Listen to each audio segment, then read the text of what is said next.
Hi everyone, ISM Varanasi में आप सबका स्वागत है।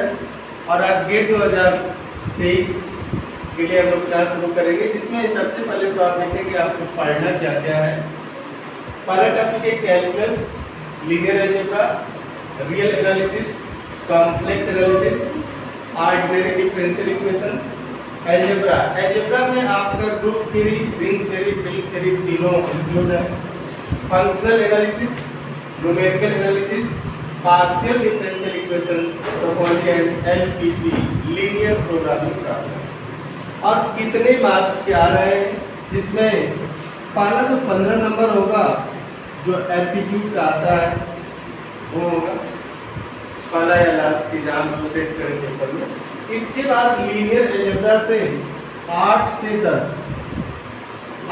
कभी कभी 12, तो 8 से 12 नंबर के बीच आएगा।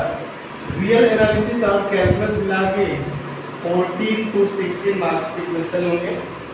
कॉम्प्लेक्स एनालिसिस में कभी कभी 8, कभी 6, कभी 5 नंबर का ही होता है।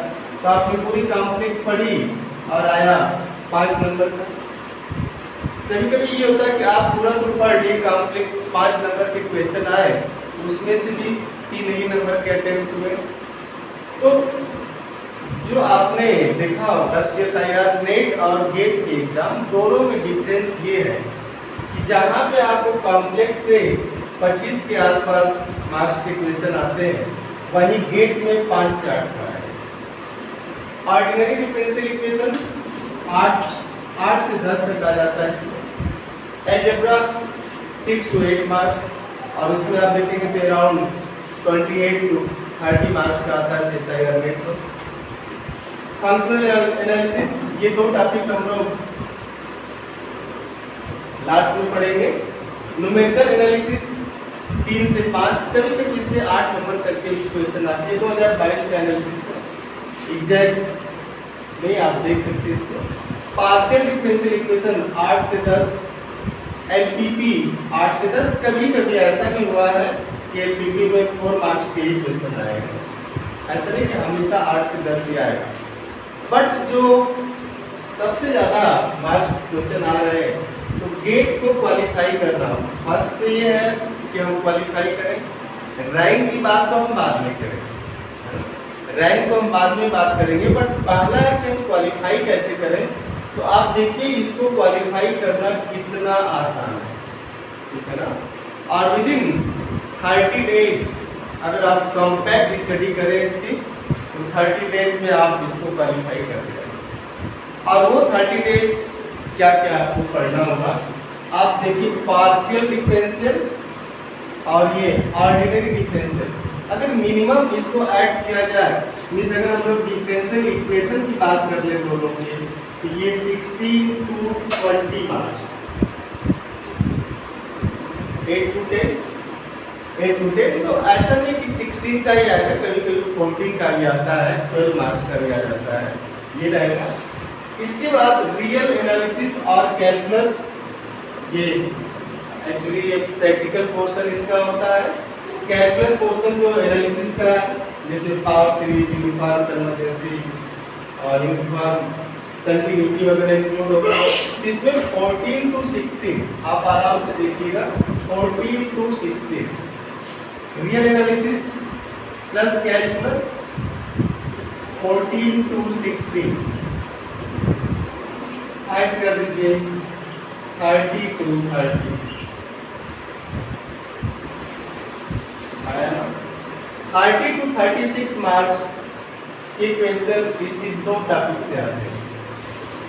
2 मीन्स ये पार्शियल डिफरेंशियल और रियल में हम लोग कैलकुलस को इंक्लूड करते हैं। तो आप देखेंगे कभी कभी होगा कि एक बच्चा जिसको प्रूफ ऑब्स्ट्रैक्ट अलजेब्रा बहुत ज़्यादा नहीं आता है, कॉम्प्लेक्स बहुत ज़्यादा नहीं आता है, ये लीनियर अलजेब्रा भी बहुत ज़्यादा नहीं आता है, हो सकता है आप से कम ही आता हो, बट वो जो है रैंक अच्छी ला देते हैं वो लोग। एलपीपी हम लोग अभी बोल रहे हैं, इसको आप ऐड करिए। एलपीपी 8 से 10, तो इसको आप 6 to 8 तो रख ही सकते हैं। This is 36 marks minimum. और 36 to कितना हो गया इधर बोलिए 44, 36 to 44 मार्क्स इन 3 टॉपिक से। और इस 3 टॉपिक को अगर आप 10 डेज उसमें डिवाइड कर लें कि 10 days linear programming problem, 10 days calculus and real analysis, क्योंकि आपने पढ़ा हुआ है, कहीं न कहीं से जरूर पढ़ा हुआ होगा, और एमएससी किया है तो पढ़ा तो है ही। तो 10 दिन में आप उस पोर्शन की, क्योंकि गेट के एग्जाम में लगभग क्लियर है कि क्वेश्चन कहाँ से पूछे जाते हैं, तो उसमें आपको बहुत ज़्यादा तुरंत बहुत ज्ञान लेने की ज़रूरत नहीं है। पहले तो एक set the target and hit the target, hit the target है ना, हिट द टारगेट नहीं कि एग्जाम में बैठे बैठे खुद ही हिट हो गए। तो आप कम से कम पढ़िए, स्मार्ट तरीके से पढ़िए। इसके बाद आपने कॉम्प्लेक्स पढ़ा होगा, तो अगर आप इधर से 2 ही नंबर की बात करते हैं कॉम्प्लेक्स से, लीनियर से आप 4 नंबर की बात करें कि हमको 4 मार्क्स ले आना है, अलजेब्रा से आप 4 मार्क्स की बात करें, जहाँ पे आप बहुत ही रिलैक्स रहेंगे। अगर आप इन टॉपिक को ही केवल पढ़ के जा रहे हैं, लीनियर अलजेब्रा, कॉम्प्लेक्स अलजेब्रा, जिसपे आपने नेट के एग्जाम में बहुत सारी मेहनत की होगी और वहाँ से आता भी है, तो आपको मिलेंगे कितने, 6, 8, 14, इसके बाद 5, 19। तो जब आप एग्जाम में इन मेन टॉपिक से 19, 20 या 25 नंबर तक पहुंचेंगे, जब आप सारा सही करेंगे तो उतने में आपका कॉन्फिडेंस बहुत ही नीचे जाएगा। तो इस गेट को क्वालिफाई करना, गेट 2023 को क्वालिफाई करना बहुत ही आसान है। With 30 days you can qualify this exam, but you have to focus at differential equation। जो डिफरेंशियल इक्वेशन का पोर्शन आप वहाँ फोकस करिए, एलपीपी पे फोकस करिए। इसके बाद आपका जो फोकस होना चाहिए रियल एनालिसिस एंड कैलकुलस वाले पोर्शन पे होना चाहिए। और इसका मतलब ये नहीं कि ये सारे पोर्शन छोड़ दे रहे हैं, linear, complex, algebra, numerical analysis, इसको भी पढ़ना है। तो अप्लाइड पोर्शन को भी आपको पढ़ते रहना है। अराउंड 50 मार्क्स अप्लाइड पोर्शन से आ जाए, तो 50 का आ रहा है, 15 उधर से आया, 65, तो 35 मार्क्स के जो क्वेश्चन है वो प्योर मैथ से बनेंगे अप्रॉक्सीमेट। मैं एग्जैक्ट डेटा नहीं दे रहा हूँ, अप्रॉक्सीमेट वेरी करेगा वो। तो 35 मार्क्स के जो क्वेश्चन है वो उसमें फंक्शनल ट्री है, टोपोलॉजी है, अलजेब्रा है, लीनियर है, रियल है, कॉम्प्लेक्स है। तो जब सबके आप 100% सही करेंगे क्वेश्चन, तब जाके आप 35 तक पहुँचते हैं। तो कभी कभी आप जो है एग्जाम के नेचर को समझना बहुत जरूरी है। जब तक आप एग्जाम के नेचर को नहीं समझेंगे तब तक आप उसको जल्दी क्वालिफाई नहीं कर पाएंगे। एग्जाम का नेचर और एग्जाम में जो क्वेश्चन का पैटर्न है कि किस पैटर्न के क्वेश्चन सेट किए जा रहे हैं और कैसे पूछे जा रहे हैं। आपको ऐसा नहीं करना है कि टेस्ट पेपर लिए, एग्जाम के पेपर उठाए और लगातार उस पर क्वेश्चन करते चले जा रहे हैं। उसकी केवल आप क्वेश्चन किए जा रहे हैं, बट आपको आइडिया लग नहीं रहा कि इसका नेचर कैसा है, कैसे क्वेश्चन पूछे जा रहे हैं। तो आप उसमें ध्यान देंगे और हम लोग इसमें शुरू करेंगे। तो अप्लाइड पोर्शन में हम लोग रियल से स्टार्ट कर सकते हैं, रियल एनालिसिस। इसके बाद डिफरेंशियल, 2 टॉपिक साथ में चलेंगे, 3 दिन करके, 3 दिन रियल एनालिसिस एंड कैलकुलस, और जो 3 दिन है वो differential equation and differential equation चलेगा।